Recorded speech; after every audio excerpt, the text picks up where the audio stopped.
Finalmente chegou o momento de aqui falar sobre o desafio 30-30. Vamos começar pelos motivos, né? Eu sou o tipo de pessoa que baixa milhões de livros naquelas threads, livros gratuitos do dia. Vou lá e baixo mesmo sem entender, sem ver sinopse nem nada. Então eu faço esse acúmulo muito grande de livros digitais. O que acontece é que eu nunca dou fim a essas leituras, então eu sempre vou baixando, ele fica acumulado e fica por isso mesmo. Eu tava vindo num ritmo de leitura esse ano muito bom, por sinal. Já tinha batido as minhas metas, que eu sempre sigo o cronograma do Scooby mesmo, os desafios do Scooby. E eu já tinha completado pela primeira vez antes de chegar em dezembro. Então assim, eu tava vindo num ritmo muito frenético. Até chegar julho, que eu fiz uma decisão meio maluca, que foi ler uma saga de fantasia. Comecei a ler Sarah J. Maas, li Crescent City. Por conta do final do segundo livro, eu tive que ler a outra saga, que eu tinha jurado pra mim mesma que eu nunca leria, que é a Cotar. Ruim, mas eu li a saga inteirinha em julho. E eu tava nesse ritmo, assim, essa leitura que são os calhamaços, né? De cada livro tem 500, 600 páginas e são, sei lá, 5 livros. Mas eu li as 2 sagas, então foram, tipo, uns 7 livros. Tudo isso com esse número muito grande, né? Muito denso de páginas. E principalmente por se tratar de fantasia, tem muita informação. Tem muita coisa que você precisa processar e é muita coisa que eu não tinha o hábito. Eu tava maluca com isso. E tem contextos políticos também que precisam ser processados com um pouco mais de tempo. Então chegou agosto, eu já tava saturada. Eu tinha acabado as sagas, li a outra saga da Sarah J. Maas, que não me lembro o nome, mas é aquela da capa horrorosa também pra variar. Mas eu já não tava aguentando, não ia conseguir ler porque eu tava com muita informação. Então pensei vou ler a tetralogia napolitana de Helena Ferrante. Sim, eu leio muitos gêneros muito diferentes. Vou ler a tetralogia porque já é uma coisa que eu já tava querendo ler. Aconteceu que eu não consegui. Não consegui completar a tetralogia porque eu não conseguia concentrar. Não tava conseguindo prestar atenção. Não tava conseguindo dar conta. Parei, respirei, pensei. Preciso ler alguma coisa que não vá gastar muito os meus neurônios. Que não faça com que eu tenha de pensar muito ou digerir muitas informações. Foi aí que eu lembrei do desafio que a Tati Leite, né, do Valer um Livro, tinha feito há alguns anos atrás, que era de ler um livro por dia. Na época que ela lançou esse vídeo, eu falei que era loucura.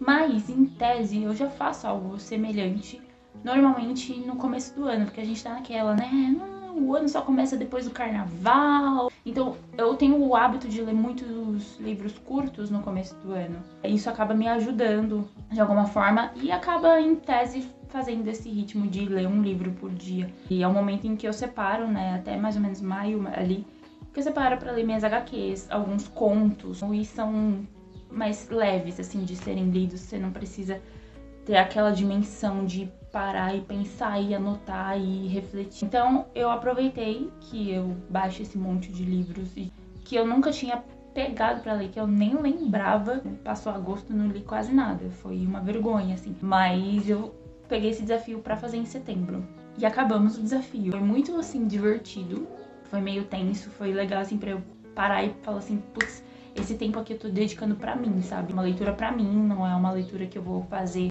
um vídeo, não é uma leitura que eu tenho que produzir conteúdo, não é uma leitura que eu vou fazer um texto. Foi legal pra eu conhecer esses autores novos, né? Na maioria, li muito livro nacional, muito livro independente, de autor independente, muito livro ruim. Eu nunca tinha lido tanto livro ruim de uma vez, assim. Foi bom por um lado, mas foi triste nesse ponto, de ler essa quantidade absurda de livros ruins. Como é que eu fiz essa seleção? Foi no aleatório mesmo, basicamente. Eu peguei a minha planilha lá que eu tinha já de controle, né, de livros. Através desse controle eu literalmente filtrei livros que tinham menos páginas, de 5 a 100 páginas. Selecionei 30, porque 30 dias no mês. Desses livros vieram coisas bem aleatórias. Nesse aleatório eu acabei selecionando as datas por similaridades. Então eu tinha muita HQ da DC, então eu acumulei elas num período. Tinha muita HQ da Marvel, acumulei elas num período para ter essa linearidade. E aí entre isso fui misturando com alguns contos e poesias também. Concluí os 30 dias de leitura? Não. falhei em alguns dias, porque eu realmente não consegui. Como eu juntei só pelo número de páginas, eu acabei não me atendo a algumas coisas que poderiam ser importantes. Por exemplo, um livro que eu não terminei no dia, né? Não terminei a leitura em um dia, que é Franz Kafka. Isso daqui não é um livro que, embora tenha poucas páginas e teoricamente eu consigo ler em um dia, eu não vou conseguir compreender a dimensão disso aqui, porque eu preciso de análises, porque esse é um livro tipo Shrek, cheio de camadas. Esse é um livro que você precisa de um tempo maior. Não é a questão do número de páginas que vai fazer você ter essa compreensão do que a narrativa se trata. Então eu não consegui concluir. Também tem esse lado, né, de você ler um livro por ler, não vai fazer diferença nenhuma. Com os livros que eu não consegui concluir a leitura no mesmo dia, eu tô bem tranquila com isso, porque eu entendo o porquê em algumas ocasiões isso aconteceu. Livros bons. Gostei muito de conhecer vários contos. Alguns contos que eu tinha, eu descobri que são, tipo, uma trilogia ou tem alguma outra série. Mas eu vou buscar esses outros, né? Esses outros livros também, porque eu realmente gostei. Vários autores eu também já comecei a acompanhar também, né? Conhecer mais o trabalho, principalmente porque eles são nacionais e independentes, então eu gosto disso, né, de ter essa proximidade. E aproveitei também pra Maria Freitas, né, gente? Dei um gás, assim, nas leituras de Maria Freitas. E eliminei vários livros que eu tinha adquirido na Perifacom. Meus bonitinhos, a gente tem que o quê? Panfletar mesmo, né? Então é isso. Perifacom também.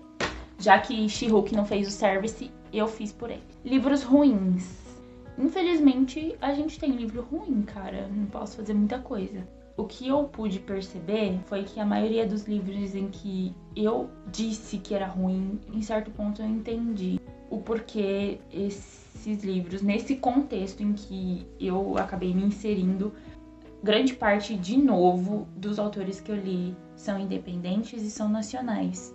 E a gente sabe que aqui no Brasil mesmo é muito difícil você ser autor. E você se lançar autor enquanto independente, sabe? Você fazer por si, você editar por si, revisar por si, publicar por si, que é uma coisa muito cara. E acaba passando batido e às vezes você não tem análises externas pra poder discernir o tipo de conteúdo que você tá entregando. Puta, é muito legal você ter aquele sonho realizado, tipo, escrevi um livro. Mas fica faltando esse quê de qualidade, sabe? O que eu vi em comum, não existe clareza de narrativas. A gente vê que o autor provavelmente era o seu primeiro livro, provavelmente era a sua primeira experiência enquanto escritor. Provavelmente a edição que eu tenho é antiga, pode ser uma das primeiras. A gente vê que é uma narrativa pobre, que a pessoa estava cheia de ideias, queria colocar aquelas ideias, mas acabou estruturando de uma forma que ficou desconexa, sabe? E aí, dentro de uma editora, você tendo esse olhar da revisão, poderia ter ajudado. Não são histórias completamente perdidas, assim, sabe? Outras histórias talvez não cabiam no contexto de contos. Precisava de uma narrativa maior para poder expressar. E outra coisa também, erros de português, claro. Erros de digitação, erros que são bobos. Mas quando você tá viciado naquilo que você tá escrevendo, você não percebe mais. Mas é um desafio que eu gostei demais de fazer. Vou me enfiar de novo nesse desafio.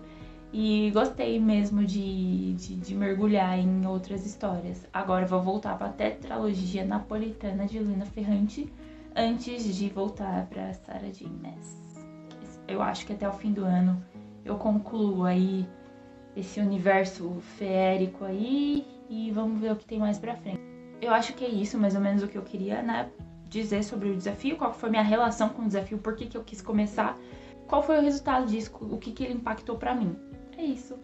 Tchau!